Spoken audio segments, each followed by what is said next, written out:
Today, guys, we'll be doing our second hair type. Yesterday was our braids, and today we'll be working on curly hair using the Rya Stitch. I did the practice section of this part with a yellow thread, 3046. Going to be using 4090 for the actual pattern, or you could use any other type of thread if you're wanting to use a brown or regular peach color, anything you want to use for your hair. He'll be showing you how to do the Rya Stitch the right way, and then how I like to do it without using too many rules and making it too perfect. You're going to want to use 6 strands of your embroidery floss. Be using a crochet hook, but you could use a pencil or a pen, just something to kind of create those loops for you.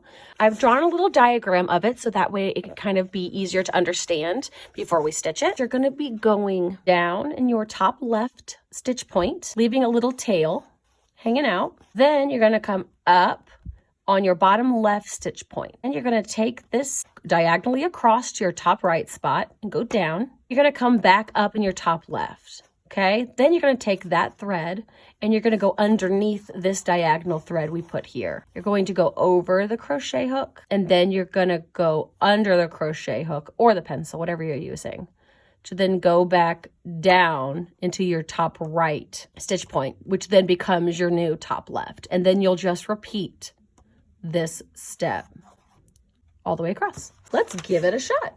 Take your 6 strands of embroidery floss. You're going to be going down the top left. Now imagine this is a little box, easier to imagine the different steps. Now you don't have to be super particular about counting rows or anything. I've kind of just been going with the flow, and I like how it makes the loops of these look a little bit more organic. You're going to go down, making sure to leave a long enough tail so that way you're able to tuck it back in when you're done. Then you're going to come up right below that, okay? In the top left box, bottom left box. Then you're going to cross over to the top right. Then you'll come back up in the top left. Then you're going to weave this underneath that diagonal, and you're going to pull that tight. Using your crochet hook or pencil or whatever you're using, over, then under to create your loop. Unwrapping your loop around your crochet hook, you take your thread and you create your new top left. Up, bottom left, go diagonal over to the top right,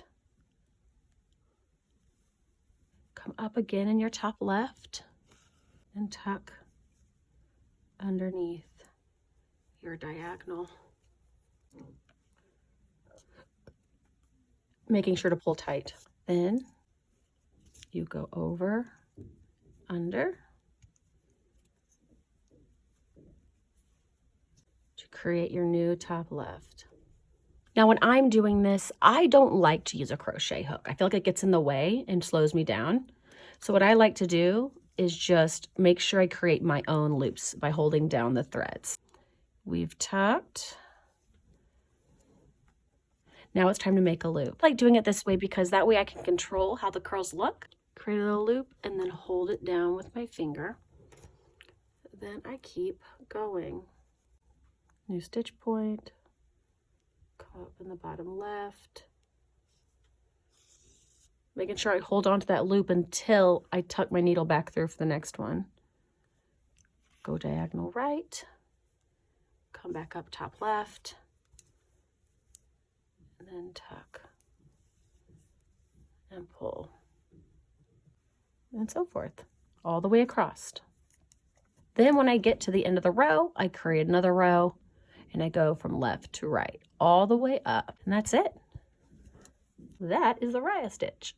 Now once you get to the end of a piece of thread, you'll want to put this thread on the other side of the fabric, so that way you keep your curls looking like curls. So just thread your needle and then push your thread back into the fabric, going over this cross right here.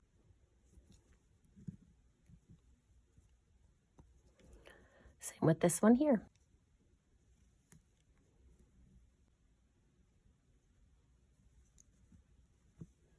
Now I did get a question in the live stream today about how to make the top of your Rya and tuck it underneath the brim of the hat. Take some more of your etoile and literally just do a few more stitches on the edge to cover it. Do some overlapping back stitches to cover. There's a lot of options you can do to cover up the end of your Rya. Now, don't feel like you have to take the Rya stitch and go all the way down the back. You definitely want to be able to see the smeared across texture of the sweater.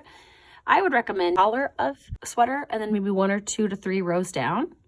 That way you still can see the sweater underneath and you won't feel like you've covered up all that hard work you've done before.